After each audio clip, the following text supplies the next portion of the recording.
Praise the lord. ప్రభునందు ప్రియదేవునికి విశ్వాసులారా, ప్రభునామను మీ అందరికీ వందనాలు. ఈ యొక్క దానియేలు ప్రకటన గ్రంథ ధ్యానాంశంలో 11వ రోజు దేవుడు మనకు అనుగ్రహించినందుకు దేవునికి వందనాలు మన జీవితాల్లో. అదే రీతిగా ఈ యొక్క సెమినార్కి కూడి వచ్చినటువంటి విశ్వాసులను ప్రేమపూర్వకంగా ఆహ్వానిస్తూ వారికి కూడా ప్రత్యేకంగా ధన్యవాదాలు తెలియపరుస్తున్నాను. దేవుడు మనందరినీ దీవించి ఆశీర్వదించునుగాక. గత 10 రోజులు కూడా చక్కని వర్తమానాలతో దేవుడు మనలను బలపరిచినందుకు వందనాలు చెల్లిస్తూ ఈ చక్కని కార్యక్రమాన్ని మనం ప్రారంభించుకోవటానికి మనందరం కూడా ప్రారంభ పాట పాడి, ఒక పల్లవి చరణం ఒకటి పాడి ప్రారంభ ప్రార్థన మన మధ్యనున్న ప్రియులు సుజాత గారు ప్రార్థనలో మనల్ని నడిపిస్తారు. అటు తర్వాత ఈ యొక్క కార్యక్రమాన్ని మనము ప్రారంభించుకుందాం.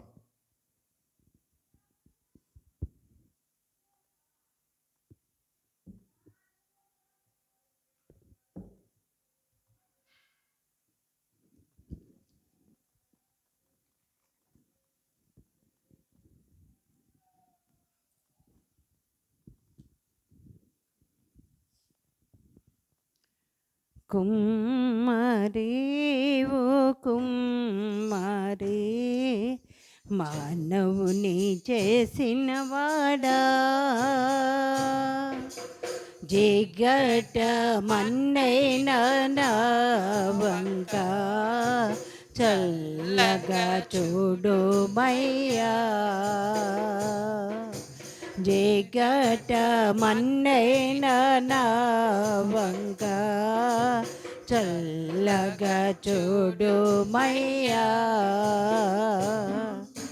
పనికి రాని పాత్రయని త్రోసి వెయ్యకుమా, నిండి పొరలో పాత్రగా మార్చివేయుమయ్యా, పనికి రాని పాత్రయని త్రోసి వెయ్యకుమా, పొంగి పొరలో పాత్రగా మార్చివేయుమయ్యా,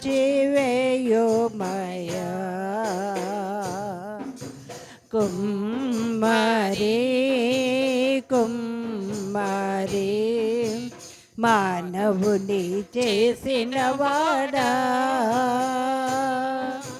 జిగట మన్నైన వంక చల్లగా చూడుమయ్యా, లేక నా మందాలి పాత్రలు యేసుని స్తుతించెను, నన్ను అవంటి పాత్రగా మార్చివేయుమయ్యా,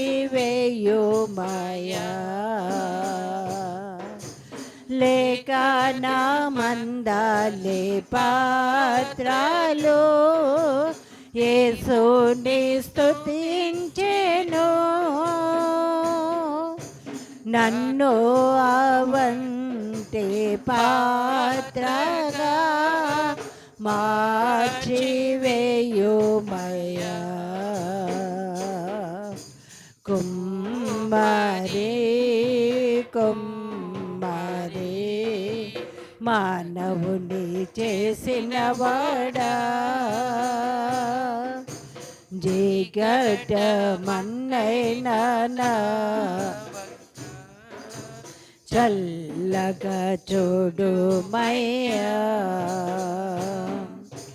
నాలోని ఆటంకములను త్రోసి ఏటేట కావుమయ్యా,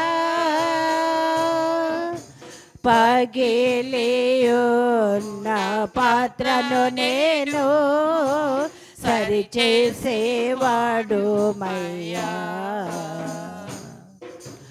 నాలోని ఆటంకములను త్రోసి ఏటేటా కావోమయ్యా నన్ను నాతోగా సరిచేసి వాడు అయ్యా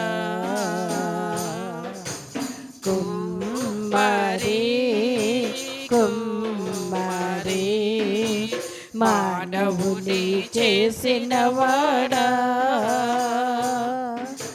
జిగట మందైన నా వంక చల్లగా చూడు మయ్యా జిగట మందైన నా వంక చల్లగా చూడు మయ్యా. హల్లెలూయా. అందరూ తలలు వంచినట్లయితే ప్రార్థన చేసుకుందామండి. పరిశుద్ధుడా, ప్రేమగల తండ్రి, నీ పాదములకు లెక్కలేని స్తుతులు స్తోత్రాలు తండ్రి. ప్రభువా నాయన, మరి ఈ సాయంత్రం సమయంలో నా ప్రభువా నాయన, మరి ఒకరిద్దరం కంటే ఎక్కువగా నాయన నీ మందిరంలో కూడిన ప్రభువా నేను స్తుతించడానికి, నిన్ను ధ్యానించడానికి, నిన్ను మహిమపరచడానికి మాకు ఇచ్చినటువంటి సమయం బట్టి నీకు వందనాలయ్యా, స్తోత్రాలు ప్రభువా తండ్రి. నాయన మరి ఇది నా చూడలేక ఎంతోమంది గతించిపోయినారు ప్రభువా నాయన. మరి మేము వారికంటే బలవంతులం కాదు నా ప్రభా, ధనవంతులం అంతకంటే కాదు నా తండ్రి. కేవలం నాయన నీ ఉచితమైన కృప ద్వారా నాయన ప్రభా మమ్మల్ని జీవింపచేస్తున్న దేవా నీకు వందనాలు, స్తోత్రాలు ప్రభా తండ్రి. నా ప్రభా మరి డిసెంబర్ 1 నుంచి నా ప్రభా మరి ఈ 12 వరకు జరిగినటువంటి ప్రతి ఒక్క నాయన దినాన్ని కూడా నా ప్రభా నీవెంతగానో నా ప్రభా నీ యొక్క నాయన మరి ఎన్నో తెలుసుకోవాల్సినటువంటి నాయన మర్మములను మాకు తెలియచేసి నా ప్రభా నీకు వందనాలు తండ్రి. మరి ఈ రోజు నా ప్రభా 11th డే నా ప్రభా మరి నాయన మరి ఈ యొక్క Daniel book of Daniel and నాయన రెవల్యూషన్ చాప్టర్స్ నా ప్రభా మరి మేము చదువుకొనిచుండగా నా ప్రభా మాకు మీరు తోడయ్యండి మాకు సహాయం చేస్తున్నందుకు మీకు వందనాలు, స్తోత్రాలు ప్రభా. ఇదిగోండి కూడి వచ్చిన ప్రతి ఒక్క బిడ్డను కూడా దీవించండి, ఆశీర్వదించండి ప్రభా నాయన. మరి ఎవరు నాయన ఏ శ్రమలో ఏ వేదనతో నా ప్రభా తండ్రి నా ప్రభా నీ సన్నిధానానికి వచ్చినారు ప్రభా నీకు వందనాలు, స్తోత్రాలు ప్రభా. సర్వమరిన సర్వాధికారి నీకు వందనాలు, స్తోత్రాలు తండ్రి. ప్రతి ఒక్కరిని కూడా దీవించండి, ఆశీర్వదించండి ప్రభా నీకు వందనాలు, స్తోత్రాలు తండ్రి. అలాగే నా ప్రభా నాయన మరి ఇప్పుడు నాయన మరి మేము వాక్యంలోకి వెళ్ళిచుండగా నా ప్రభా నాయన మీరు మాకు తోడయ్యండి నాయన. మరి పాస్టర్ గారు చెప్పలేనటువంటి వాక్యంలో మీరుండి నా ప్రభా నాయన నీవే నా ప్రభా నాయన మరి మేము అర్థం చేసుకోవడానికి మాకు తగినటువంటి జ్ఞానాన్ని దయచేయమని నాయన.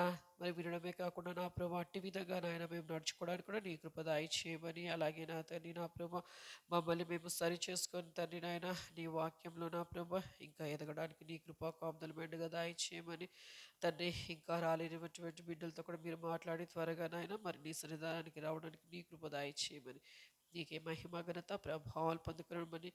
అలాగే నా ప్రభా మరి మా సేవకుల్ని వారి కుటుంబాన్ని కూడా దీవించండి, ఆశీర్వదించండి ప్రభా నీకు వందనాలు, స్తోత్రాలు.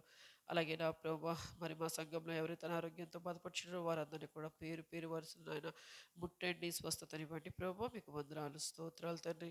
మరి ఎవరైతే నాయన మరి జాబ్స్ కోసం ఎదురు చూచున్నారో నా ప్రభా నీకు సర్వమెరిగిన సర్వాధికారి నాయన. మా హృదయంలో తలుపు పుట్టక ముందు అది నీ విరిగినావు ప్రభా తండ్రి నాయన. మరి ఎప్పుడు ఏది ఇవ్వాలో నాయన నీకు సమస్తము తెలిసింది నాయన ప్రభా నీకు వందనాలు తండ్రి. బిడ్డలు నాయన మరి జాబ్స్ కోసం ఎదురు చూచుండగా నా ప్రభా నీ కృప దయచేయండి. అలాగే నా ప్రభా ఎవరైతే వివాహాల కోసం ఎదురు చూచున్నారో నాయన సాటి అయిన సహాయం దయచేయండి ప్రభా నీకు వందనాలు, స్తోత్రం స్తోత్రం. ఉన్నవాడు గొప్పవాడు తండ్రి నీకు వందనాలయ్యా. అలాగే నా ప్రభా మా యవనస్తులు తండ్రి బిడ్డలు ఎంతో దూరం నాయన మరి స్కూల్స్కి కాలేజెస్కి వెళ్ళిచుండగా నాయన మార్గమర్చుడి బంగారు దేవతల కంచి కావలించండి ప్రభా. అలాగే నా ప్రభా వారి జ్ఞానంతో నింపండి ప్రభా నీకు వందనాలు, స్తోత్రాలు చెల్లిస్తున్నా తండ్రి. ఇదిగోండి ప్రభా నాయన మరి 10 days కూడా నాయన నీ కృపలో కాపుదల్లో కాచి కాపాడు దేవా. మరి ఈరోజు 11th డేలో నా ప్రభా మమ్మల్ని ప్రవేశపెట్టినందుకు కూడా నీకు వందనాలు చెల్లిస్తూ అలాగే నా ప్రభా నీ చిత్తమైతే నీకు ఇష్టమైతే నా ప్రభా నాయన మరి ఇలాంటి సెమినార్లు మరి మేము ఎన్నో జరుపుకోవడానికి కూడా నీ కృప దయచేయమని నీకే మహిమ ఘనత ప్రభావాలు పొందుకోమని అతి త్వరలో రాన్న మా తండ్రి యేసుక్రీస్తు ప్రభు ద్వారా వినయగౌడ కొంచెం ప్రార్థిస్తున్నాం తండ్రి, ఆమేన్.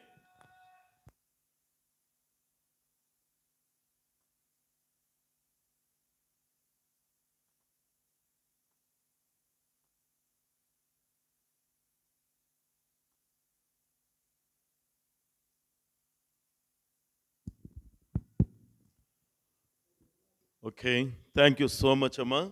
చక్కని పాట పాడి దేవుణ్ణి మహింపరుస్తూ చక్కని ప్రార్థనలో బలపరిచిన మీకు ప్రత్యేకంగా ధన్యవాదాలు తెలియపరుస్తున్నాను. దేవుడు మనందరినీ దీవించి ఆశీర్వదించునుగాక. ఈరోజు దేవుడు మనకి ఈ యొక్క 11వ రోజుగా మనం ఈ యొక్క సెమినార్ని ప్రారంభించుకున్నటువంటి రోజు నుండి చక్కని ఈ యొక్క తలంపులతో గతించిన 10 రోజులు కూడా దేవుడు మనతో మాట్లాడినందుకు దేవునికి వందనాలు చెల్లిస్తున్నాం. నిన్నటి రోజు మనము ఈ యొక్క సమయముతో కూడుకున్నటువంటిది, కాలములతో కూడుకున్నటువంటి ప్రవచనాల గురించి మనము నేర్చుకున్నాం. ఆ యొక్క 70 వారముల ప్రవచనం కానీ, 1260 ప్రవచనం కానీ, 2300 దినముల మట్టుకు ప్రవచనం కానీ, వీటి నిమిత్తమై మనము చాలా చక్కని అవగాహన అయితే దేవుడు మనకు అనుగ్రహించాడని నేనైతే నమ్ముతున్నాను.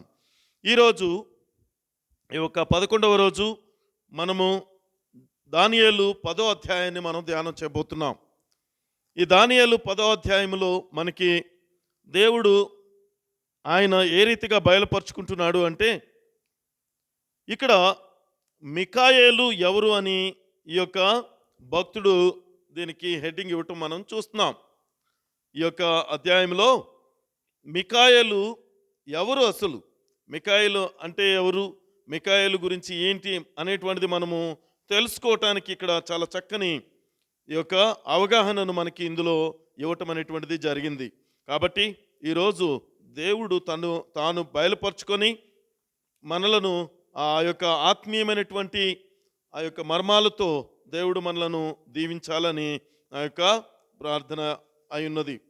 అలాగనే మరొక భక్తుడు మనం అనేక మార్లు చూస్తున్న రీతిగా దేవుని యొక్క బిడలు ఏ రీతిగా అయితే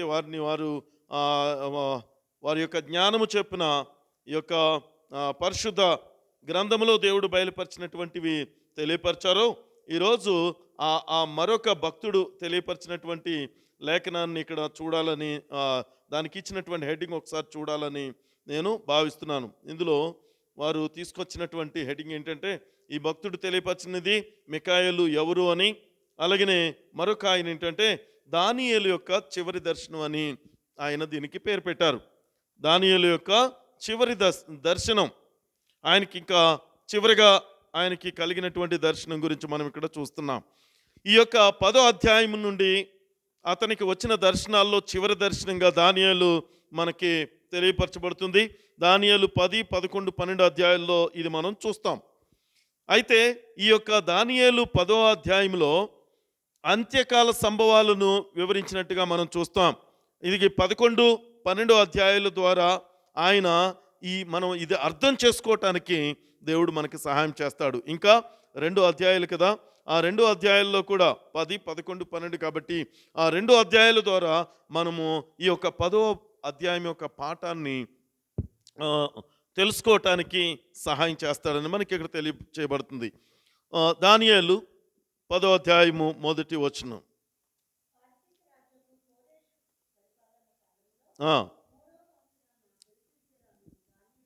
బెల్తషాజరును దానియేలునకు ఒక సంగతి బయలుపరచబడెను. గొప్ప యుద్ధము జరుగునున్న ఆ సంగతి నిజమే. దానియేలు దాన్ని గ్రహించెను, అది దర్శనము వలన అతనికి తెలిసినదాయను. ఇక్కడ ఒక నిమిషం అమ్మ, చాలా సంతోషం. ఇక్కడ 1వ అధ్యాయంలో చెప్పబడుతున్నటువంటిది మనం చూస్తున్నాం. ఇక్కడ దానియేలుకి ఈ యొక్క పారసిక రాజు అయినటువంటి కోరేషు ఆ యొక్క పరిపాలన కాలంలో 3వ సంవత్సరంలో ఈయనకి బయలుపరచబడినటువంటి దర్శనం ఇది. అతనికి అప్పుడు అది ఏ సమయము అనేటువంటిది మనం కొన్నిసార్లు ఈ యొక్క కాలం గురించి కూడా చెప్పాం.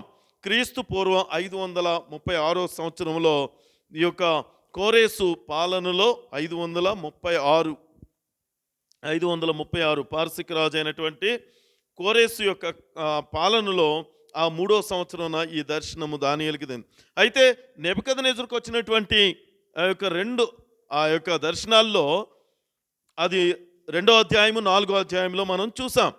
వాటిని వివరించాడు కూడా. కానీ అతనికి వచ్చినటువంటి 3వ దర్శనం, ఈ 3 దర్శనాల భావం అతనికి అర్థం కావట్లేదు. దానియేలుకు నెబుకద్నెజరుకు వచ్చినటువంటి దర్శనాలను అయితే ఆయన చెప్పగలిగాడు. కానీ ఈయనకి కలిగినటువంటి యొక్క 3 దర్శన భావాలు కూడా ఆయన తెలియచెప్పలేకపోతున్నాడు. కానీ గొప్ప యుద్ధం జరుగునన్న విషయం అయితే మాత్రం అది అర్థమైంది ఆయనకి, నిజమే అని. ఈ యుద్ధం దేని గురించి జరుగుతుంది అని అక్కడ చెప్పబడుతుందంటే, ఇక్కడ కోరేషు కాలంలో ఏ రీతిగా ఒక ఆజ్ఞ ఇవ్వటం అనేటువంటిది మనం చూసాం. అంటే దీని అర్థం ఏంటి? యుద్ధం దేనికోసం జరగబోతుంది అనేటువంటిది అక్కడ చూస్తే, యెరూషలేము మందిర పునర్నిర్మాణం విషయంలో, తిరిగి నిర్మించేటువంటి విషయంలో అభ్యంతరాలు వస్తాయని అతడు గుర్తించాడండి. అంటే దాన్ని అడ్డుకునేవారు ఉంటారు అని ఆయన గుర్తించాడు. రెండోది ఇక్కడ మనం చూసినట్లయితే, ఆయన మొదటిది ఆ యొక్క యెరూషలేము నిర్మాణం విషయంలోనూ, అలాగనే సకల దేశాలకి చెదిరిపోయినటువంటి యూదులందరూ కూడా తిరిగి వస్తారని ఆయన గ్రహించాడు. అయితే ఇందులో మనం గమనించాల్సిన విషయం ఏంటంటే, దీన్ని అడ్డుకునేటువంటి వారు ఎవరంటే సమరయులు అడ్డుకుంటున్నారు. అక్కడ ఆ పునర్నిర్మాణాన్ని వ్యతిరేకించేటువంటి వారుగా ఉన్నారు. కాబట్టే ఇక్కడ ఈ మహా పోరాటం అనేటువంటిది దేవుని ప్రజలు అయిన వారి మీద, అలాగనే దేవుని ప్రజలు కాని వారి మీద జరుగుతున్న పోరాటంగా, ఆటంకంగా మనం ఇక్కడ చూస్తాం. అయితే ఈ యొక్క అంటే దానియేలుకి అర్థమైంది, అది దానియేలు అర్థం చేసుకున్నటువంటిదిగా మనం అక్కడ చూస్తున్నాం. అలాగే 2వ వచనాన్ని చూస్తే,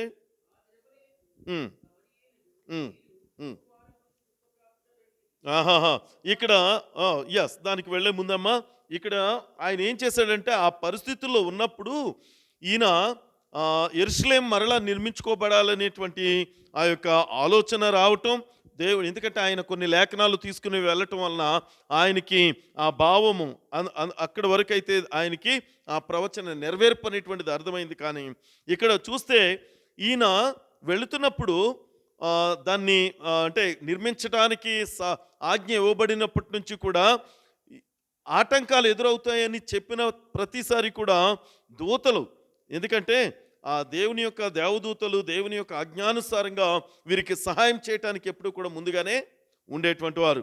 అలాగా మనం ఇక్కడ దానియేలు 10వ అధ్యాయము ఇది 4వ వచనం ఒకసారి చూస్తే అక్కడ ఒక మాట ఉంది.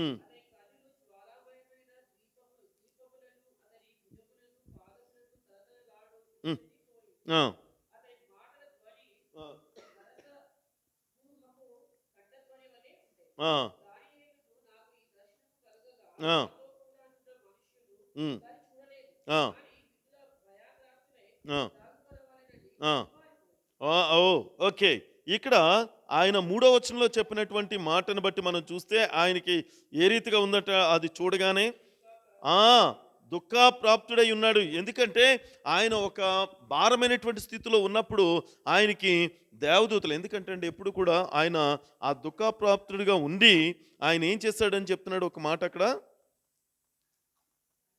3 దినాలు కూడా 3 వారాలు కూడా భోజనము చేయలేక ఇంటిని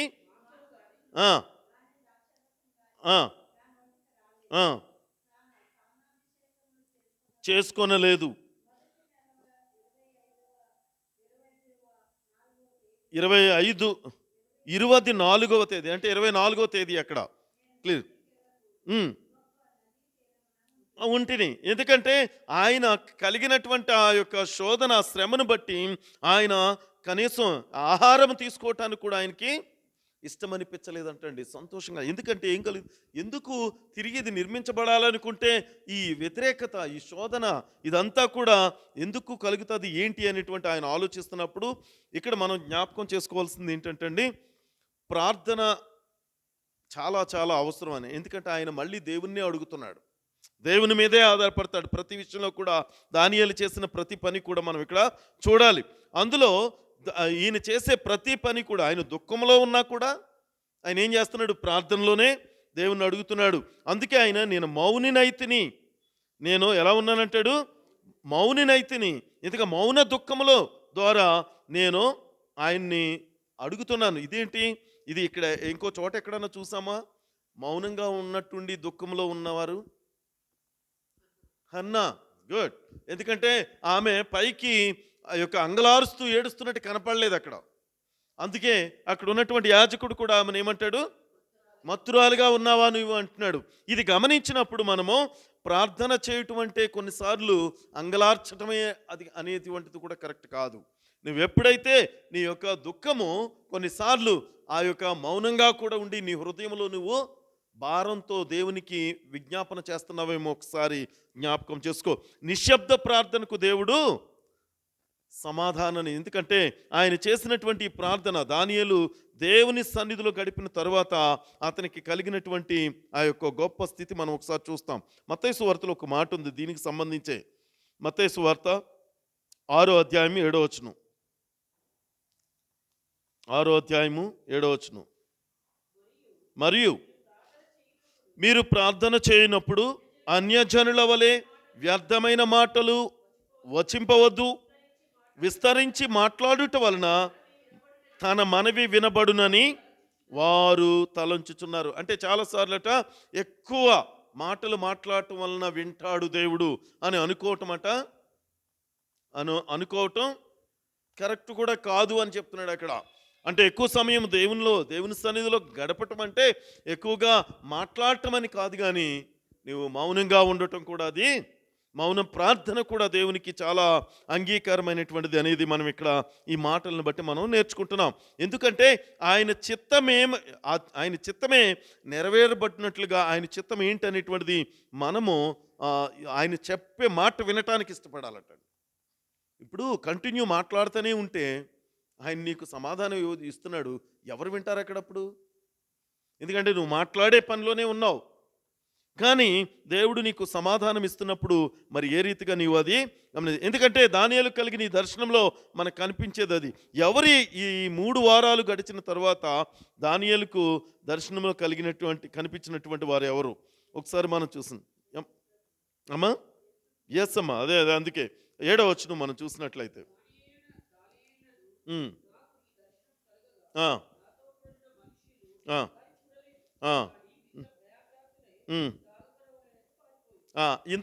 ఇంతకీ ఎవరు అనేది మనం చూస్తే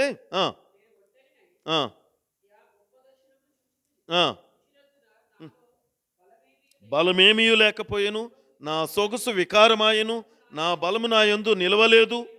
నేను అతని మాటలు వింటిని, అతని మాటలు విని నేను నేలను సాష్టాంగపడి గాఢ నిద్ర పొందినవాడనైతిని. అప్పుడొకడు చేతితో నన్ను ముట్టి నా మోకాళ్ళను అరచేతులను నేల మోపి నన్ను నిలవబెట్టి. అది అమ్మ. తర్వాత కంటిన్యూషన్లోకి మనం వెళ్దాం. ఇక్కడ ఎవరు ఈయన అనేటువంటిది మనం ఒకసారి చూస్తే మత్తయి సువార్తలో ప్రకటన గ్రంథంలో ఒక మాట ఉంది. ప్రకటన గ్రంథంలో ఒక మాట, మొదటి అధ్యాయము, ప్రకటన 1వ అధ్యాయము 13వ వచనం.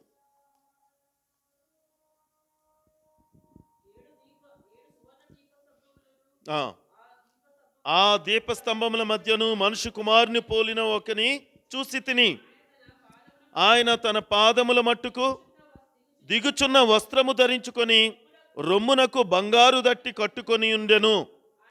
ఆయన తలయు తల వెంట్రుకలను తెల్లని ఉన్నిని పోలినవై హిమమంతా ధవళముగా ఉండెను. ఆయన నేత్రములు అగ్ని జ్వాలల వలె ఉండెను. ఆయన పాదములు కొలిమిలో పుటము వేయబడిన మెరయుచున్న అపరంజితో సమానమై ఉండెను. ఆయన కంఠస్వరము విస్తార జల ప్రవాహముల ధ్వని వలె ఉండెను. ఇక్కడ చాలమ్మా, ఇక్కడ ఆయన మనుష్య కుమారుని పోలినటువంటి ఒకరిని నేను చూసి తిని అని చెప్తాడు. మనుష్య కుమారుని పోలినట్టుగా 2వ అధ్యాయం 18 కూడా చూస్తారు ఒకసారి. అదే ప్రకటన 2.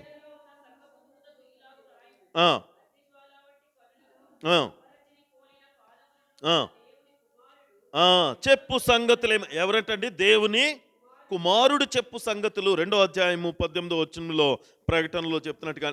దీని అర్థం ఏంటంటే మనకి ప్రభువైన యేసు క్రీస్తు అక్కడ దానియేలుకి సహాయం చేయటానికి వచ్చినట్టు మనం చూస్తున్నాం. అందుకే ఎవరు అది హెడ్డింగ్లోనే మనం చూసాం.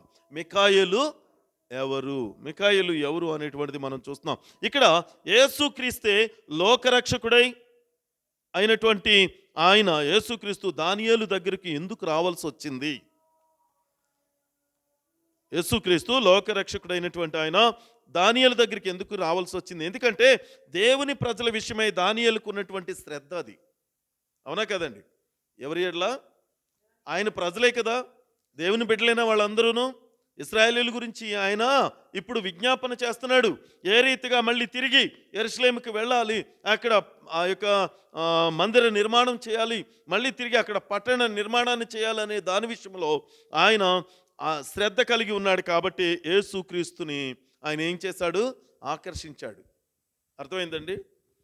దానియేలు ఇప్పుడు ఎందుకు వచ్చి దానియేలుని పట్టుకొని ఆయన లేపి చెప్తున్నాడు? ఎందుకు వచ్చాడు అనేది ఇక్కడ ప్రశ్న. అయితే ఎందుకు వచ్చాడు అంటే ఆయన అడుగుతున్నది ఎవరి కోసం? దేవుని బిడ్డల కోసం, ప్రజల కోసమే తప్ప ఆయన కోసం కాదు. అది ఆయన్ని ఆకర్షించింది. రెండోది ఏంటంటే దానియేలు చూస్తున్నటువంటి దుష్ట శక్తుల కంటే బలవంతుడైన వారు యేసుక్రీస్తే అని మనందరం కూడా తెలుసుకోవటానికి ఆదరణ చూపుతున్నాడండి. అక్కడ ఈయన చూస్తున్నాడు. ఈయనకి దానియేలుకి ఏం కలిగింది? ఏంటి అడ్డంకులు ఏంటి, అవాంతరాలు ఏంటి, ఎందుకు ఈ రీతిగా అక్కడికి వెళ్ళి ఆ యొక్క మాది పారసికుల విషయంలో వారికి ఈ యొక్క ఏంటి సాకులు చెప్తూ ఫిర్యాదులు చేస్తూ తిరిగి మందిర నిర్మాణాన్ని ఆపటానికి చూస్తున్నారని దానియేలు అనుకుని బాధతో ఇది అవుతుందా, ఎందుకు ఇంతగా అడ్డంకులు వస్తున్నాయి అన్నప్పుడు ఈ దుష్ట శక్తులందరికంటే కూడా శక్తిమంతుడు ఎవరు?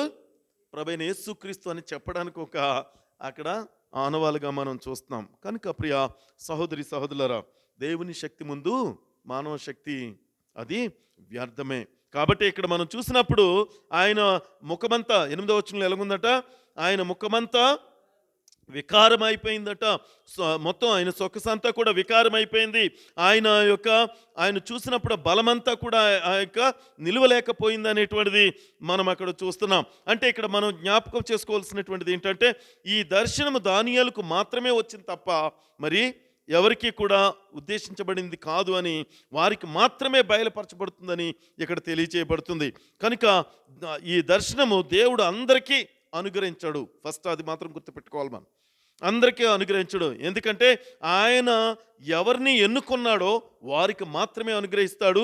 దానియేలు ఈ దర్శనం చూడటం వల్ల శారీరకంగా బలహీనుడైపోయాడు. అక్కడ 10వ వచనం మనం చూస్తే, అప్పుడు ఒకడు చేతితో నన్ను ముట్టి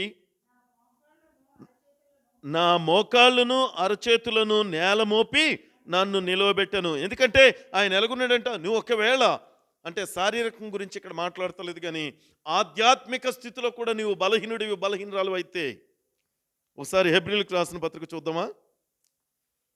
హెబ్రీలకు రాసిన పత్రిక 1వ అధ్యాయము 14వ వచనం. వీరందరూ రక్షణయను స్వాస్యము పొందబో వారికి పరిచారము చేయుటకై పంపబడిన సేవకులైన ఆత్మలు కారా. ఎందుకంటే ఆయన ఎప్పుడు కూడా నిన్ను బలపరచడానికి, ముందు 13వ వచనం కూడా చూడొచ్చు ఒకసారి మనం ఇందులోనే. అయితే నేను నీ శత్రువులను నీ పాదములకు పాదపీఠముగా చేయు వరకు నా కుడి పార్శ్వమును కూర్చుండుము అని దూతలలో ఎవనిని గూర్చి అయినా ఎప్పుడైనను చెప్పెనా అని చెప్తూ ఆయన అంటున్నాడు అనమాట. ఎందుకంటే నీవు ఒకవేళ ఆధ్యాత్మిక స్థితిలో బలహీనపడిన ప్రతి ఒక్కరిని కూడా దేవుడు బలపరుస్తానని చెప్పడానికి చక్కని ఉదాహరణ ఇక్కడ దానియేలు 10వ అధ్యాయము 10వ వచనంలో చూసినా, ఇక్కడ హెబ్రీలకు రాసిన పత్రికలో మనం చూసినా కూడా ఆయన తన్ను తాను తగ్గించుకొని వచ్చి మనందరినీ కూడా ఆత్మీయంగా బలపరచడానికి ఆయన సిద్ధంగా ఉన్నాడు. అక్కడ ఒక మాట అన్నాడు కదా 11వ వచనం, దానియేలు నీవు బహుప్రియుడవు గనుక నేను నీ వద్దకు పంపబడి తిని, నీవు లేచి నిలవబడి నేను నీతో చెప్పు మాటలు తెలుసుకొనమనెను. అతడు ఈ మాటలు నాతో చెప్పగా నేను వణుకుచూ నిలబడి తిని. అది ఏమంటాడండి ఇక్కడ? దానియేలు, నీవు నాకు బహుప్రియుడువు. ఎందుకంటే దేవుని యందు ప్రియమైనటువంటి బిడ్డలుగా, ఆయనకి ఇష్టమైనటువంటి బిడ్డలుగా మనం ఉండాలంటే విశ్వాసముతో మాత్రమే సాధ్యం మనకి. దేవునికి విశ్వాసం లేకుండా దేవునికి ఇష్టలై ఉండటం అసాధ్యము. కనుక విశ్వాసము కలిగినటువంటి బిడ్డలుగా మనం ఉన్నప్పుడు ఆయనకు మనం చేరుగా ఉంటాం. ఇక్కడ ఎందుకంటే ఎందుకు ఆయన బహుప్రియుడయ్యాడు? ఒకటి, దేవుని దృష్టికి ఆయన యథార్థవంతుడిగా ఉన్నాడు. రెండవది, దానియేలుకు ఉన్నటువంటి ఒక కోరిక ఇందాకే చెప్పాను నేను.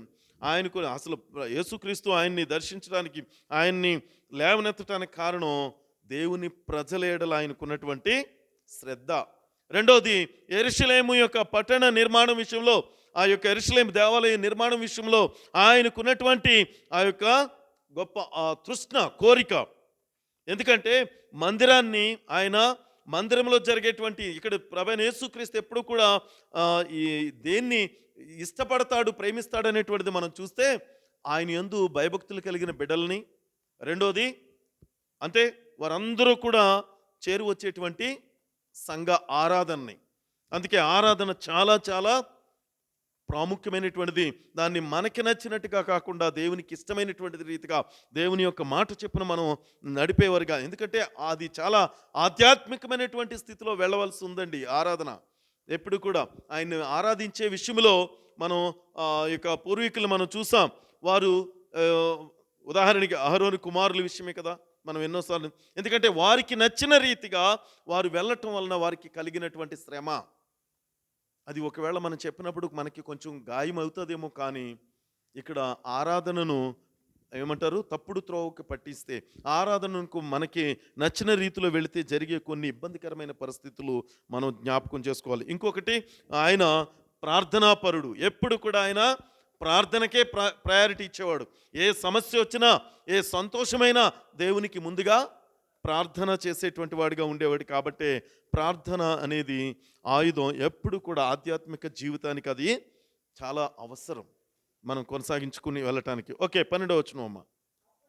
అప్పుడు అతడు, దానియేలు భయపడకుము, నీవు తెలుసుకొనవలెనని నీ మనస్సును అప్పగించి దేవుని ఎదుట నిన్ను తగ్గించుకొనిన ఆ మొదటి దినము మొదలుకొని నీవు చెప్పిన మాటలు వినబడినవి గనుక నీ మాటలను బట్టి నేను వచ్చి తిని. అబ్బా, ఎంత చక్కని యొక్క విట్నెస్ అనుకోవాలి ఇక్కడ టెక్స్ట్ ఇది.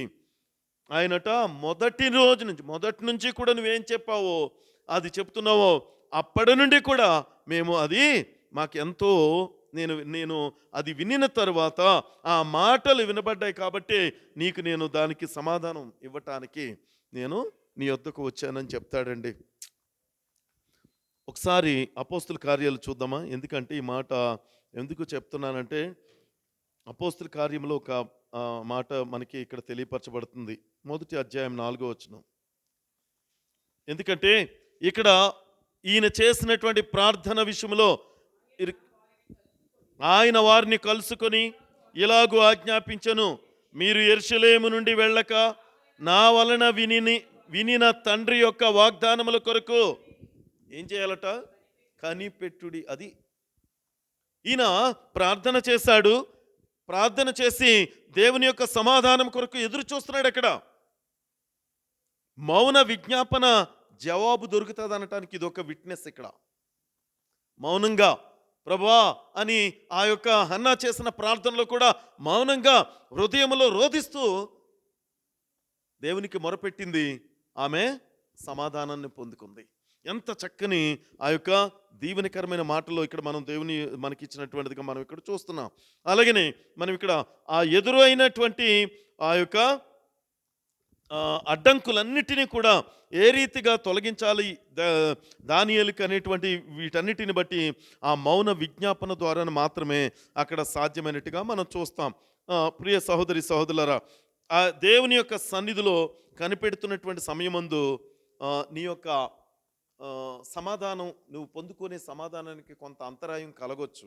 ఎలా కలుగుతుందంటే, ఇందాక ఇక్కడ మనం చూసినట్టుగా కొన్ని దురాత్మలు అంటే అర్థం ఏంటంటే దుష్ట ఆలోచనతో ఉండేటువంటి వారు, లేకపోతే ఆ పనిని జరగటం వలన దేవుని కంటే కూడా మనుషులకు ఘనత కావాలనుకునేటువంటి సమయంలో ఇక్కడ వాళ్ళు చేసినటువంటి పని అదే కదా. ఆ యొక్క మాది పాసికులకు తిరిగి మళ్ళీ వారు వెళ్ళి కంప్లైంట్ చేయటం వలన కలిగింది అదే. ఎప్పుడు కూడా మనం జ్ఞాపకం చేసుకోవాల్సినటువంటిది, ఈ యొక్క దేవుని పరిచర్యలో లేక దేవుని యొక్క సువార్తలో కొన్ని సందర్భాల్లో ఆలస్యమవుతుందంటే అర్థం ఏంటంటే ఆ దుష్ట శక్తులన్నిటిని, దుష్ట ఆలోచనలన్నింటినీ కూడా సరిచేసిన తర్వాత దేవుడే నీకు సమాధానం ఇవ్వటానికే సిద్ధంగా ఉన్నాడు. కొంచెం ఓపికతో, ఇందాక అందుకే చెప్పినాం, ఆయన మౌనంతో ఎదురు చూస్తున్నాడు, ప్రార్థన చేస్తున్నాడు, మౌనంతో ఎదురు చూస్తున్నాడు సమాధానం ఖచ్చితంగా ఆయన పొందుకోవటానికి. కాబట్టి ఇక్కడ వాస్తవంగా మనం చూసినప్పుడు ఎవరు అంటే ఈ యొక్క పారసిక దేశపు రాజాధిపతి ఎవరు అనేటువంటిది మనం అప్పుడు చూస్తే కోరెష్ గురించి చాలా ప్రవచనాల్లో మనం చూసాం కదండి. యెషయా 44:28 ఇంతకుముందు మీరు రాసుకున్నారు, అది 45:1 అలాగనే 44:28 చెప్పిన కోరెష్ను గురించే 45:1 చెప్పినటువంటి ఆ యొక్క మంద కాపరి ఎవరు ఈయన అంటే కోరేషు అని మనము చూస్తున్నాం. కోరేషు అని 14 చూడండమ్మా, 10వ అధ్యాయం 14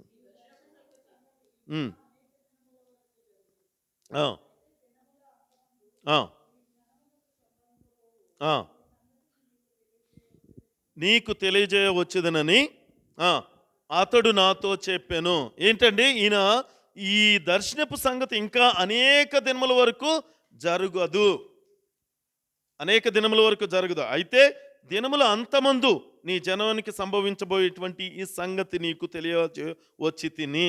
ఎవరు ఈ జనాంగం? మళ్ళీ మనం ఇశ్రాయేలీలే అంట, అదే ఇశ్రాయేలీలే, కానీ ఇది అంతములో జరుగుతుందని చెప్తున్నాడు అమ్మా. ఇప్పుడు ఆఖరిది అంతే, రాకడి దినం కరెక్టే, కానీ ఎవరు మరి జనాంగం? ఎవరు? దేవుని ప్రజలు. అందులో ముఖ్యంగా దేవుని యొక్క మాట చెప్పిన జీవిస్తున్నటువంటి బిడ్డలు అనేకమైనటువంటి ఇబ్బందులు, అడ్డంకులు ఎదుర్కొనేటువంటి పరిస్థితి అక్కడ రాబోతుందనేటువంటిది మనం జ్ఞాపకం చేసుకోవాలి. కనుక దేవుని యొక్క 15వ వచనం చూసినట్లయితే, అతడు ఈ మాటలు నాతో చెప్పగా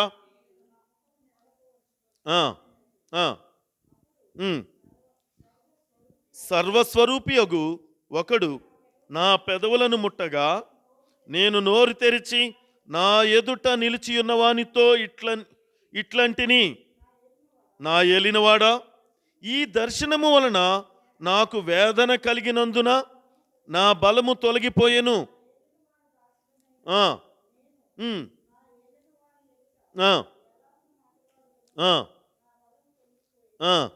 ఊపిరి విడవలేక ఉన్నానని చెప్పగా అతడు మరలా నన్ను ముట్టి నన్ను బలపరిచి, నీవు బహుప్రియుడువు, భయపడకుము, నీకు శుభమవునుగాక, ధైర్యము తెచ్చుకొనుమని నాతో చెప్పెను.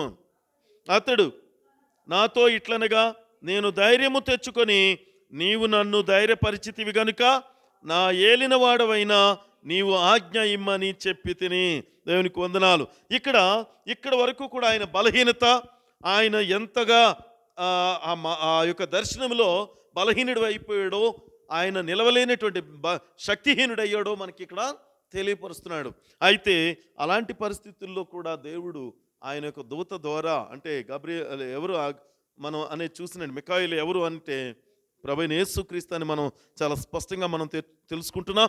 అందులో ముఖ్యంగా ఆయన పిలుస్తూ, నీవు నాకు బహుప్రియుడు కనుక ఇదిగో ధైర్యం తెచ్చుకో, ఎందుకంటే నేను నీకు చెప్పబోయేటువంటిది విషయాన్ని నువ్వు తెలుసుకో అని మనకి ఇక్కడ తెలియజేస్తున్నాడు. 21వ వచనం.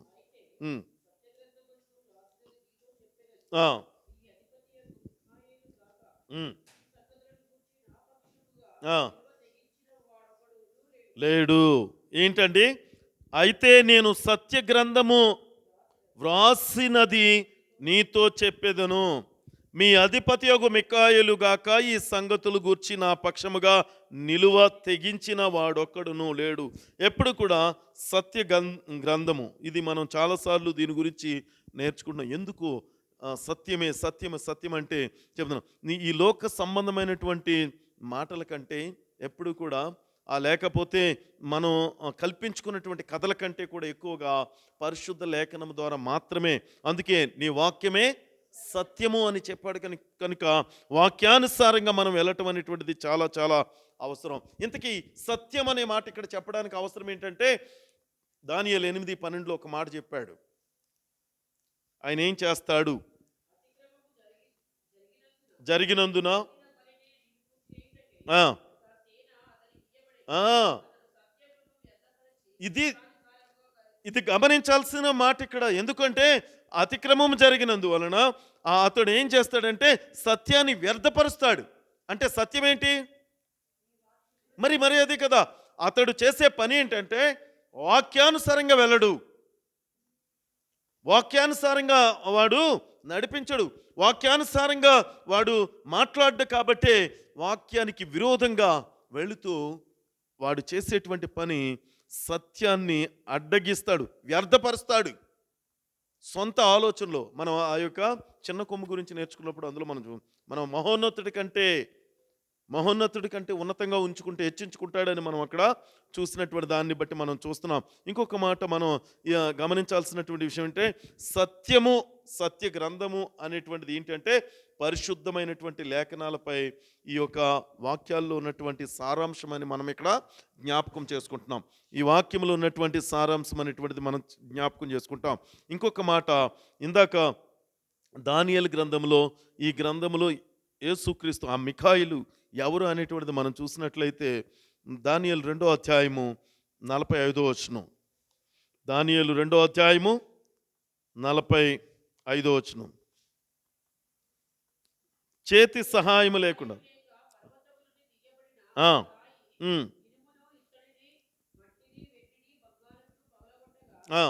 తమరు చూచితిరే, ఇందువలన మహాదేవుడు ముందు జరగబోవు సంగతి నాకు తెలియజేసి ఉన్నాడు. కల నిశ్చయము, దాని భావము నమ్మదగినది అని దానియేలు రాజుతో చెప్పెను. ఏంటంట? చేతి సహాయం లేకోకుండా వచ్చి కొట్టినటువంటిది ఎవరది? ఏంటి ఆ రాయి? ఏంటి? కీర్తనలు 118 మనం చూసినట్లయితే 118వ అధ్యాయము 22వ వచనం.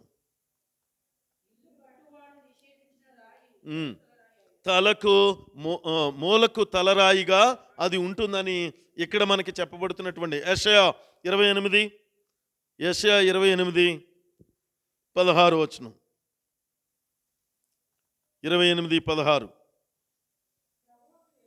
ప్రభువగు యెహోవా ఇలాగూ సెలవిచ్చుచున్నాడు, సియోనులో పునాదిగా రాతిని వేసినవాడును నేనే. అది పరిశోధించబడిన రాయి, అమూల్యమైన తలరాయి, బహు స్థిరమైన పునాది అయిన మూలరాయి అయ్యున్నదని విశ్వసించువాడు కలవరపడడు అని చెప్తున్నాడు. ఎంత క్లారిటీగా! ఏంటి? ఎవరు? విశ్వాసం ఉంచేటువంటి వారు ఎప్పుడు కూడా కలవరపడరు. 1 కొరింథీయులకు రాసిన పత్రిక 10వ అధ్యాయం 5వ వచనం. 10వ అధ్యాయము 5వ వచనం.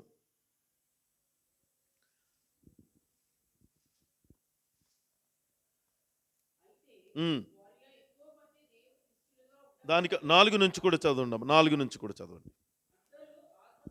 అందరూ ఆత్మ సంబంధమైన ఒకే పానీయమును పానము చేసిరి, ఏలైనగా తమ్మును వెంబడించిన ఆత్మ సంబంధమైన బండలోనిది త్రాగిరి. ఆ బండ క్రీస్తే. అయితే వారిలో ఎక్కువ మంది దేవునికి ఇష్టలుగా ఉండకపోయిరు గనుక అరణ్యములో సంహరింపబడిరి. ఏంటమ్మా? మొట్టమొదట అందరూ కూడా ఒకే బండలోది త్రాగారు. ఎవరా బండ అంటే క్రీస్తే అని చెప్పి దేవునికి ఇష్టలుగా ఉండలేకపోయినటువంటి వారిని సంహరించడం జరిగేది. ఎందుకంటే ఇక్కడ ఎవరు ఈ యొక్క రాయి ఉన్నారు, ఎవరు ఈ యొక్క బండ అనేటువంటి ఆ చేతి సహాయము లేకుండా వచ్చినటువంటి రాయి ఎవరు అంటే, ఈ రాజ్యాలన్నిటినీ కూడా తుత్తునీగా చేసేది ఎవరు అంటే ప్రభువైనటువంటి యేసుక్రీస్తు. అది ఆయన స్థాపించేటువంటి రాజ్యము అని మనం ఇక్కడ నేర్చుకుంటాం. 9వ అధ్యాయము దానియేలులో కూడా ఒక మాట ఉంది దీనికి సంబంధించే. దానియేలు 9వ అధ్యాయము 26 వచనం అండి. 26, 9:26. ఈ 62 వారములు జరిగిన పిమ్మట ఏమీ లేకుండా అభిషక్తుడు నిర్మూలము చేయబడును. వచ్చినట్టి రాజు యొక్క ప్రజలు పవిత్ర పట్టణమును పరిశుద్ధ ఆలయమును నశింపచేయుదురు. వాని అంతము హఠాత్తుగా వచ్చును, మరియు యుద్ధకాలమంతము వరకు నాశనము జరుగునని నిర్ణయింపబడిన అభిషక్తుడి గురించి ఇక్కడ మనం చూస్తాం. ఎవరో అభిషక్తుడు మళ్ళొకసారి చూస్తే క్రీస్తు అని మనం చాలా క్లియర్గా చెప్తాం. కానీ లేఖనాలతో చూస్తే యోహాను సువార్త 4:24, యోహాను సువార్త 4వ అధ్యాయము 25వ వచనం చదువుదాం. 4:25, 24 నుంచి చదవండి, పర్లేదు మీరు చెప్పాను కాబట్టి. 20 దేవుడు ఆత్మ కనుక ఆయనను ఆరాధించువారు ఆత్మతోనూ సత్యముతోనూ ఆరాధింపవలెను. ఆ స్త్రీ ఆయనతో క్రీస్తనబడిన మెస్సయా వచ్చనని నేను ఎరుగుదును. ఏమంటుందండి ఇక్కడ ఈవిడి? ఎవరి అభిషక్తుడు అనగా మెస్సయా. ఎవరి మెస్సయా అంటే ప్రభువైన క్రీస్తు. చాలా క్లియర్గా చెప్పి క్రీస్తనబడిన మెస్సయా వచ్చనని నేను ఎరుగుదును. చాలమ్మా, నేను చాలండి, చాలు. కనుక మనిషి కుమారుని పోలిన వాడెవరు, లేక ఈ యొక్క చేతి సహాయం లేకుండా వచ్చినటువంటి రాయి ఎవరు అనేటువంటిది మనం ఇక్కడ జ్ఞాపకం చేసుకుంటే, ఈ వాక్యాలన్నిటిని ఆధారాన్ని బట్టి యేసుక్రీస్తు యొక్క ఉనికి దానియేలు గ్రంథంలో మనకి ఎంతో ప్రాముఖ్యంగా ఇక్కడ ఉన్నట్టుగా మనము చూస్తాం, ఎంతో ప్రాముఖ్యంగా ఉన్నట్టుగా. తర్వాత ఒక కొద్ది నిమిషాలు మాత్రమే ఇది నేను చెప్పేసి రేపు కంటిన్యూ చేయడానికి నేను చూస్తాను. ఎందుకంటే ఇంకా 2 అధ్యాయాలు ఉన్నాయి ఒక్కరోజే కాబట్టి జస్ట్ ఇంట్రడక్షన్ ఇచ్చి నేను వద్దులేండి, ఎందుకు మనం టైం పెట్టింది. Thank you so much. ఒక ఫ్యూ మినిట్స్ మాత్రమే.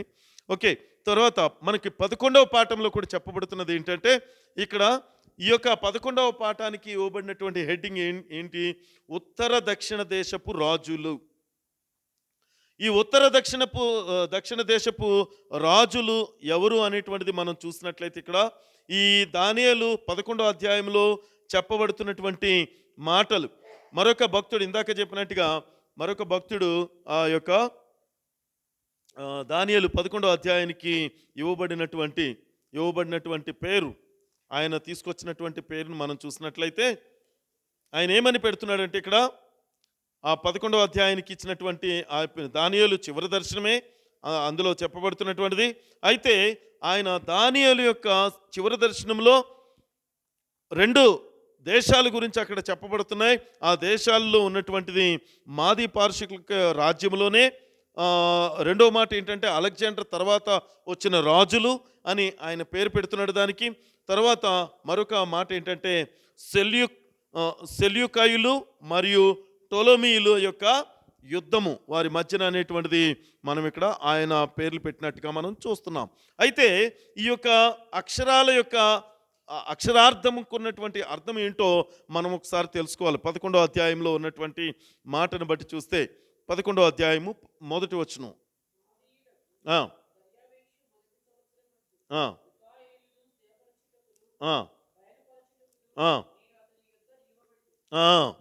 ఏమంటాడండి ఇక్కడ ఈయన కొన్ని మాటలు ఇక్కడ మనం ఈ 1వ వచనంలో చూస్తున్నాం. ఎవరు అసలు ఈ యొక్క ఉత్తర దక్షిణ దేశపు రాజులని మనం తెలుసుకోవటానికి, తర్వాత ఉత్తర దిక్కునున్నటువంటి దేశాలు 4 రాజ్యాలు, ఈ యొక్క అలెగ్జాండర్ యొక్క చనిపోయిన తర్వాత 4 కూడా ఆ యొక్క రాజ్యాన్ని విభాగించుకొని 4 రాజ్యాలుగా అవి విడిపోయాయని మనం చూస్తున్నాం.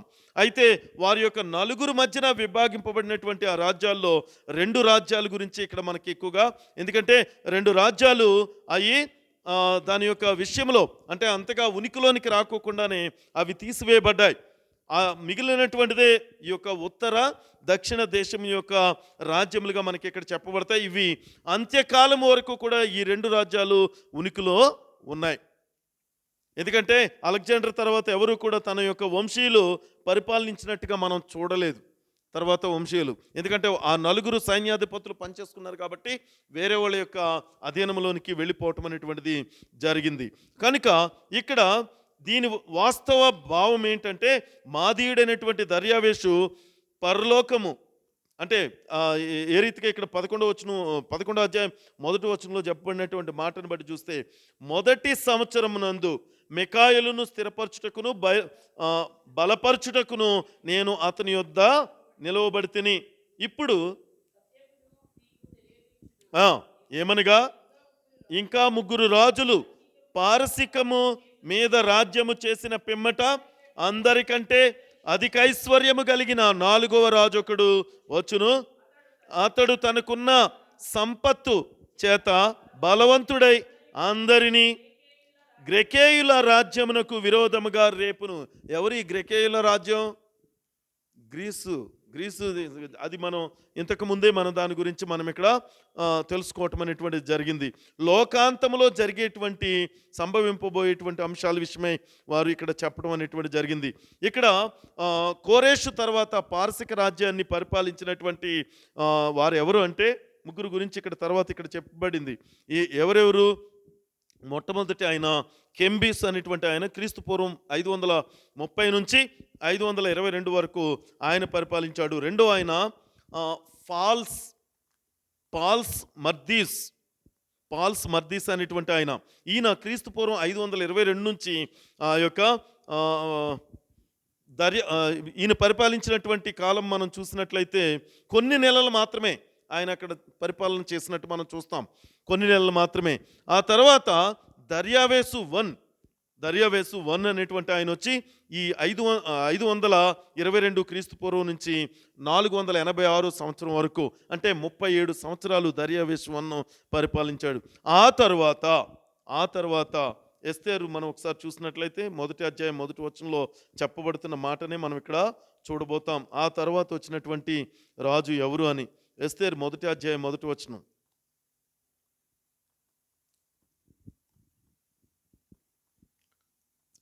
అహస్వరేషు దినములలో దేవుని జరిగిన చర్యల వివరములు హిందూ దేశము మొదలుకొని కూషు దేశము వరకు 127 సంస్థానములను అహస్వరేషు ఏలెను. ఈ మాట మనము ఈ యొక్క దానియేలు మనము ధ్యానం చేస్తున్నటువంటి ఆ యొక్క మొదట్లోనే ఈ యొక్క కూషు దేశం గురించి మనము నేర్చుకున్నాం. ఆయన ఏ రీతిగా పరిపాలన చేశాడు, ఎన్ని ఈ యొక్క సంస్థానాలుగా దాన్ని విడగొట్టాడు అనేటువంటిది మనము చూసాం. కాబట్టే ఈ యొక్క కోరేషు తర్వాత వచ్చినటువంటి ఈ యొక్క 3 రాజుల గురించి మనం చూసినప్పుడు వారు ఏ రీతిగా పరిపాలన చేశారనేటువంటిది ఇక్కడ మనకు అర్థమవుతుంది. ఈ యొక్క అహస్వరేసు యొక్క ఏలుబడిలో మనం చూస్తే ఈయన 464 నుంచి 424 వరకు, అంటే 40 సంవత్సరాలు ఇతడు పాలన చేసినట్టుగా, ఇతడు పాలనలోనే పారసిక రాజ్యం అత్యున్నతమైనటువంటి స్థితికి వర్ధిల్లినట్టుగా. ఎందుకని ఇందాక మనం 11వ అధ్యాయం మొదటి వచనం మనం చూసినప్పుడు అక్కడ మనం చూసామన్నమాట. ఏ రీతిగా ఆయన 4వ రాజు సమయంలో అది అత్యున్నతమైనటువంటి స్థితికి చేరుకుంటుందో మనం ఇందాక చూసాం. అతడే అహర్షవేషు అనేటువంటి రాజు అని మనం చూస్తాం. ఈ దినాల్లో జరిగిన చర్యల వివరాలు ఏంటంటే, అతని రాజ్యము హిందూ దేశం మొదలుకొని కూషు దేశం వరకు వ్యాపించడం ఒకటి, రెండోది అతడు 127 సంస్థానాలని పాలించడం ఒకటి, అలాగే ఈ కూషు కోట నుండి ఆయన ఎప్పుడు కూడా పరిపాలన చేసేవాడని, అలాగనే 3వ సంవత్సరం మందు గొప్ప విందు చేయించాడని మనం చూస్తాం. ఆ విందు మాది పారసిక దేశం యొక్క పరాక్రమ స్థితిని తెలియచేయటానికి సంస్థానాధిపతులందరినీ కూడా ఆహ్వానించాడంట. తన రాజ్యం యొక్క ఐశ్వర్య ప్రభావాలని, మహాతిశయాలను తెలియటానికి 150 రోజుల పాటు ఇది చేశాడంట, చూపించాడంటండి. 150 రోజుల పాటు ఈ యొక్క అహర్షవేషు తరువాత 9 మంది చిన్న రాజులు పారసిక రాజ్యాన్ని పరిపాలించారు. కానీ ఆ రాజ్యము ఆ తరువాత అంతమై గ్రీకుల యొక్క పరిపాలన కిందకి అది వెళ్ళిపోవటం జరిగింది. 11వ అధ్యాయము 3-4 వచనాలు. 11వ అధ్యాయం 3-4 వచనాలు.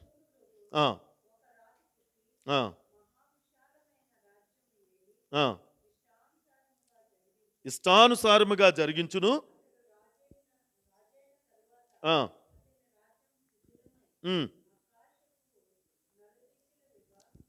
ఆ, ఆ, అతడు ప్రభుత్వము చేసిన ప్రకారము ప్రభుత్వము చేయు వారికి కానీ విభాగింపబడదు. ఎంత క్లారిటీ ఉందండి ఇక్కడ ఈ మాటలో. ఆయన చెప్తున్నాడు కదా, ఆ రాజు యొక్క వంశీయులకు కానీ అతను ప్రభుత్వం చేస్తున్నటువంటి ప్రభుత్వం వారికి కానీ అది విభాగింపబడదు.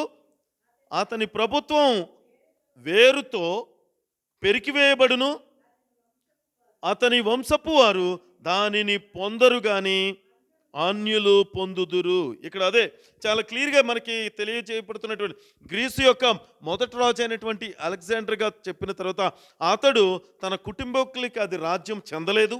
ఆయన చనిపోయిన తర్వాత తన 4 సైన్యాధిపతులు కూడా దాన్ని పంచుకున్నట్టుగా మనం చూస్తున్నాం. ఆ 4 సైన్యాధిపతులు దాన్ని పంచుకున్న తర్వాత 2 రాజ్యాలు మాత్రం శిథిలమైపోయాయి. ఆ 4 కూడా గ్రీసు రాజ్యం 4గా విభాగింపబడిన తర్వాత అందులో 2 శిథిలమైపోయి అవి ఆ యొక్క ఇంకా ఏంటి కాలగర్భంలో కలిసిపోయి అంటారు కదా, ఆ రీతిగా ఉన్నాయి. 2 రాజ్యాలు మాత్రమే మిగిలాయి. వాటిలో ఒకటి ఉత్తర రాజ్యం, రెండోది దక్షిణ రాజ్యం. వాటిలో ఒకటి ఉత్తర రాజ్యం, రెండోది 5వ వచనం నుంచి చదివినట్లయితే, అయితే దక్షిణ దేశపు రాజును అతని అధిపతులలో ఒకడును బలము పొందెదరు. అతడు ఇతని కంటే గొప్పవాడ ఏలును, అతని ప్రభుత్వము గొప్ప ప్రభుత్వమగును. కొన్ని సంవత్సరములైన పిమ్మట వారు ఉభయులు కూడుకొనేదరు, మరియు వారు ఉభయులు సమాధాన పడవలనని కోరగా దక్షిణ దేశపు రాజ కుమార్తె ఉత్తర దేశపు రాజునొద్దకు వచ్చును. అయినను ఆమె భుజం బలము నిలుపుకొననేరదు, అతడైనను అతని భుజబలమైనను నిలువదు. వారు ఆమెను తీసుకొని వచ్చిన వారిని, ఆమె కనిన వారిని, ఈ కాలమందు ఆమెను బలపరిచిన వారిని అప్పగించెదరు. ఇది జస్ట్ మనకి ఎలా తెలుస్తుందంటే ఒక పేర్లు లేని స్థితిగా ఆమె లేకపోతే ఒక రాజకుమారుడు రాజకుమార్తె ఈ రీతిగా మనకి ఇక్కడ చెప్పబడుతుంది. దీన్ని ఎందుకు మరి వారే ఈ రాజ్యాలే ఉత్తర దేశపు రాజు దక్షిణ దేశపు రాజు అని మనం క్లియర్గా చెప్పడానికి ఇక్కడ ఆధారాలు ఏంటి అనేటువంటిది మనకి చాలా అవసరం. ఆ ఆధారాలు ఏంటి? ఉదాహరణకి ఇక్కడ మనం ఈ దక్షిణ దేశపు రాజు ఎవరు? ఇశ్రాయేలులకు దక్షిణానికి ఉన్నటువంటి ఆ రాజ్యము, దక్షిణానికి ఉన్నటువంటి రాజ్యం మనం ఇంతకుముందు చూసాం. ఏంటి? ఐగుప్తు అని మనకు తెలుసు. ఉత్తరాన ఉన్నది సిరియా. చాలా క్లియర్గా ఈ 2 లాస్ట్ మనం అధ్యాయాల్లో మనం చూసాం. ఐగుప్తు అలాగే సిరియా రాజ్యం. ఇంత క్రితం మనం తెలుసుకున్నాం దీని గురించి. అయితే ఇందులో ఈ యొక్క దక్షిణ దేశాన్ని పాలించినటువంటి రాజు టోలెమీ, ఉత్తర దేశాన్ని పాలించినటువంటి రాజు సెల్యూకస్. వీళ్ళు 4 పేర్లు కూడా మనం చూసాం కదండి. 4 విభాగించుకున్నారు. వాళ్ళ పేర్లు మనం చూసాం. ఎవరైతే సైన్యాధిపతులు, అందులో ఒక ఆయన పేరు టోలెమీ, ఇంకొక ఆయన పేరు సెల్యూకస్. వీళ్ళిద్దరిని మనం చూసినాం. కొన్ని సంవత్సరాల పాటు ఈ 2 రాజ్యాలు సమాధానంగానే ఉన్నాయి. వారిద్దరూ తమ ఐక్యతను కాపాడుకోవటానికి వారు చేసిన గొప్ప పని ఏంటో తెలుసా? వాళ్ళిద్దరూ ఐక్యత చాటుకోవడానికి వారు చేసినటువంటి పని ఏంటో తెలుసండి? దక్షిణ దేశపు రాజు యొక్క కుమార్తె, దక్షిణ దేశపు రాజు యొక్క కుమార్తె ఎవరు? దక్షిణ దేశాన్ని ఉన్న రాజు ఎవరు? ఏ దేశం అది? ఐగుప్తు. అది అలా ఆ క్లారిటీ ఉంటే అండి చాలా ఈజీగా అర్థం చేసుకోవడానికి మనకి అవకాశం కూడా కలుగుతుంది. దక్షిణ దేశపు యొక్క రాజు యొక్క కుమార్తె బర్నీసును, ఉత్తర దేశపు రాజు ఎవరండి? సిరియా రాజు యొక్క కుమారుడైనటువంటి యాంటియోకస్ టూ అనేటువంటి థియోసుకి ఇచ్చి వివాహం జరిపించారనమాట వీళ్ళు చేసింది. అయితే అంతకు పూర్వమే, అంటే అంతకు ముందే, ఈ వివాహము జరగక ముందే అనాతోలియా అనేటువంటి వాసి అయినటువంటి లవోదీసుతో వివాహం జరిగింది. ఎవరికి? ఈ యాంటియోకస్ టూకి. యాంటియోకస్ టూ ఎవరైనా? యాంటియోకస్ టూ ఎవరైనా సిరియా దేశ రాజు యొక్క కుమారుడు. Yes, Antiochus two. 2 అన్ని రోమన్ 2 అంటాం దాన్ని. అందుకు కాబట్టి ఆయనతో వివాహం జరిగింది. అంటే ఈ 2వ వివాహం జరగడానికి ఒక ఒప్పందం కుదుర్చుకున్నారు వీళ్ళు. ఈ 2వ వివాహం జరగటానికి ఒక ఒప్పందం. ఏంటి ఆ ఒప్పందం అంటే, ఆ లవోదీస్తో విడాకులు తీసుకున్న తర్వాత బర్నీస్ను వివాహం చేసుకోవాలని వారు ఆ తర్వాతే అది వివాహం జరిగేలాగా ఒక ఒప్పందం తీసుకున్నారు. ఓకే, అలాగే జరిగింది. అయితే ఆమెను విడిచిపెట్టేశాడు మళ్ళీ ఈయన. ఎందుకంటే ఇష్టం లేదు. యాంటియోకస్కు ఆమె అంటే ఇష్టపడక ఆయన చేసిన పని ఏంటంటే, ఒక కుమారుడు పుట్టిన తర్వాత, బర్నిస్కు ఒక కుమారుడు పుట్టిన తర్వాత ఆయనకి ఇష్టం లేక మళ్ళీ మొదటి భార్య అయినటువంటి లవోదిస్ను తెచ్చేసుకొని ఆమె యొక్క భవిష్యత్తు విషయంలో ఏం చేస్తాడో ఏంటో అనేటువంటి భయంతో వారు ఏం చేశారంటే, ఆ యొక్క ఆమ్, ఆ, మొదటి భార్యను తర్వాత పుట్టినటువంటి కుమారుణ్ణి, బర్నిస్కు పుట్టినటువంటి కుమారుణ్ణి ఆయన వదిలేసి తర్వాత పుట్టినటువంటి అంటే మొదట చేసుకున్న భార్యను తెచ్చేసుకున్నాడు ఈయన. మళ్ళీ ఎవరు? యాంటియోకస్. తెచ్చేసుకున్నప్పుడు ఈమెకి ఏం కలిగిందంటే, తన భర్త ఎడల భవిష్యత్తులో ఈమెను ఏం చేస్తాడో, అదే బర్నిస్ ఈ యొక్క దక్షిణ దేశపు రాజు యొక్క, ఐగుప్తు రాజు యొక్క కుమార్తె ఏం చేస్తాడో అనేటువంటి భయంతో ఆవిడ ఏం చేసిందంటే, యాంటియోకస్ టూని అలాగనే బర్నిస్ని ఆమె యొక్క కుమారుణ్ణి కూడా లవోదిస్ ఏం చేసిందంటే చంపించేస్తుంది. ఎస్, చంపించేస్తుంది. ఇది నెరవేరడానికి ఇంచుమించుగా ఒక 300 ఇయర్స్ ముందే ఒక ప్రవచనం చెప్పబడిందండి ఇలా జరుగుతుందని. 300 సంవత్సరాలకు ముందే ఒక ప్రవచనం అనేటువంటిది చెప్పబడ్డది. కాబట్టి ప్రియ సహోదరి సహోదరులారా, ప్రతీది కూడా ప్రవచనానుసారంగా లేకుండా ఏది జరగలేదు. కాబట్టి మన దానియేలు 11:7-15 వచనాలలో కూడా ఒకసారి చూసినట్లయితే ఇక్కడ ఏముందంటే, అటు తర్వాత ఉత్తర దక్షిణ దేశాల మధ్య ఏం జరిగిందో తెలుసా? ఒకసారి చూద్దాం. అది చదివేసి మనం ఈరోజు ఈ యొక్క అధ్యాయాన్ని మనం ముగించుకుందాం.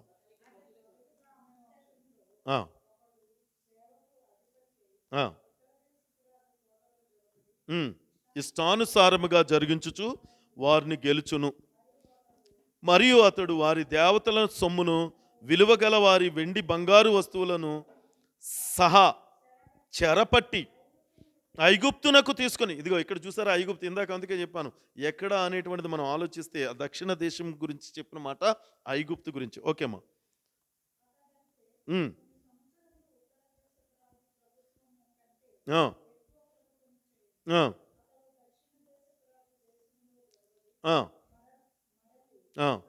తన రాజ్యమునకు వచ్చును. అతని కుమారులు యుద్ధము చేయబోని మహాసైన్యముల సమూహమును సమకూర్చుకొందురు. అతడు వచ్చి ఏరువలే ప్రవహించి ఉప్పొంగును. యుద్ధము చేయబోనుకొన కోట దనుకును వచ్చును. అంతలో దక్షిణ దేశపు రాజు అత్యాగ్రుడై బయలుదేరి ఉత్తర దేశపు రాజుతో యుద్ధము జరిగించును. ఉత్తర దేశపు రాజు గొప్ప సైన్యమును సమకూర్చుకొనినను అది ఓడిపోవును. ఆ గొప్ప సైన్యము ఓడిపోయినందున దక్షిణ దేశపు రాజు మనసున అతిశయపడును. వేల కొలది సైన్యములను హతము చేసినను అతనికి జయము కానేరదు. ఎలైనగా ఉత్తర దేశపు రాజు మొదటి సైన్యము కంటే ఇంకా గొప్ప సైన్యమును సమకూర్చుకొని మరలా వచ్చును. ఆ కాలాంతమును అనగా కొన్ని సంవత్సరములైన పిమ్మట అతడు గొప్ప సైన్యమును, విశేషమైన సామాగ్రిని సమకూర్చి నిశ్చయముగా వచ్చును. ఆ కాలమునందు అనేకులు దక్షిణ దేశపు రాజుతో యుద్ధము చేయుటకు కూడి వచ్చెదరు. నీ జనులలో బందిపోటు దొంగలు దర్శనమును రుజువుపరచునట్లు కూడుదురు గాని నిలువలేక కూలుదురు. 15 చాలమ్మా, 15తో చాలు. అంతలో ఉత్తర దేశపు రాజు వచ్చి ముట్టడి దిబ్బ వేయును. దక్షిణ దేశపు రాజు యొక్క బలము నిలువలేకపోయినందునను అతడు ఏర్పరచుకొనిన జనము దృఢ శౌర్యము పొందకపోయినందునను ఉత్తర దేశపు రాజు ప్రాకారము గల పట్టణమును పట్టుకొనును. అంటే వీళ్ళిద్దరి మధ్యన ఏం జరుగుతుంది? ఇప్పుడు ఎంతో స్నేహంగా ఉన్నటువంటి ఈ రెండు రాజ్యాల మధ్యన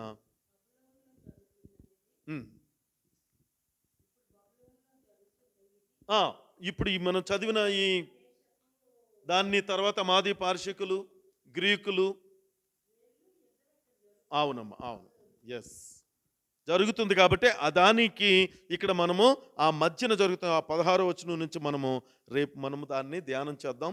దేవుడు ఖచ్చితంగా ఆ సమయాన్ని ఇచ్చి మనకి ఈ యొక్క యాంటియోకస్ ఎఫిఫెనెస్ అనేటువంటి వీరి యొక్క మధ్యన ఉన్నటువంటి పరిపాలన వివరాలను మనం రేపు తెలుసుకొని దాన్ని ముగించడానికి సిద్ధపడదాం. సైన్యాధిపతులు, ఎస్ అమ్మా, ఎస్ అమ్మా, వాళ్ళ పిల్లలు ఇద్దరు, అందులో 2 రాజ్యాలు, అంటే ఇద్దరు సైన్యాధిపతుల యొక్క రాజ్యం అంతరించిపోయింది. యా, దక్షిణ దేశపు రాజును ఉత్తర దేశపు రాజు యొక్క బిడలు తర్వాత వస్తుంది, వారి మధ్యన జరుగుతున్నటువంటిదిగా మనం చూస్తాం. ఎస్, ఆ ప్రాంతంలో జరిగింది, ఎందుకంటే వారు ఆక్రమించుకున్నటువంటి స్థలాలే కదా అవన్నీ, అక్కడ నుంచి ఆ రాజ్యం. కనుక దేవుడు మనందరినీ దీవించి ఆశీర్వదించునుగాక. ఈ రీతిగా ఆయన యొక్క పరిశుద్ధ మర్మాల ద్వారా దేవుడు మనకు బయలుపరుచుకుని ఆయన రాజ్యానికి వారసులుగా మనందరినీ కూడా నడిపించుకునేలాగిన దేవుడు సహాయం చేయనుగాక. మరొకసారి మనందరం కూడా తల వంచినట్లయితే మన మధ్యన ఉన్నటువంటి పెద్దలు, అమ్మ నిర్మలమ్మ గారు, మీరే మళ్ళీ ప్రార్థన చేసి ఇటు తర్వాత మనము ఈ యొక్క ఆరాధన మనం ముగించుకుందాం. దేవుడు మనందరినీ దీవించునుగాక.